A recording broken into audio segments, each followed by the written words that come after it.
यमगे गावातील मांडवे गल्लीमध्ये असलेला पूर्णपणे वाकलेला आणि अत्यंत धोकादायक अवस्थेतील विजेचा खांब तत्काळ हटवून त्या ठिकाणी नवीन खांब बसवावा अशी मागणी महाराष्ट्र नवनिर्माण सेना यमगे यांच्या वतीने ग्रामपंचायत यमगे येथील ग्रामसेवकांकडे निवेदनाद्वारे करण्यात आली आहे। सदर विजेच्या खांबावरून परिसरातील अनेक घरांच्या सर्व्हिस वायर गेल्या असून हा खांब कोणत्याही क्षणी कोसळून गंभीर जीवितहानी अथवा वित्तहानी होण्याची शक्यता व्यक्त करण्यात आली आहे। याबाबत यापूर्वीही तक्रारी करण्यात आल्या होत्या, मात्र प्रशासनाकडून दुर्लक्ष झाल्याचा आरोप मनसेकडून करण्यात आला आहे। या संदर्भात लवकरात लवकर योग्य ती कार्यवाही न झाल्यास आणि भविष्यात कोणतीही दुर्घटना घडल्यास त्याची संपूर्ण जबाबदारी ग्रामपंचायत प्रशासन आणि ग्रामसेवकांवर राहील असा इशाराही मनसेच्या वतीने देण्यात आला आहे।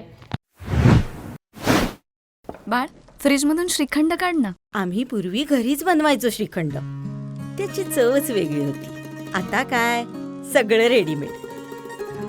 आजी, हे श्रीखंड खाऊन बघ। आज तुझ्या आईनं घरीच बनवलं की काय?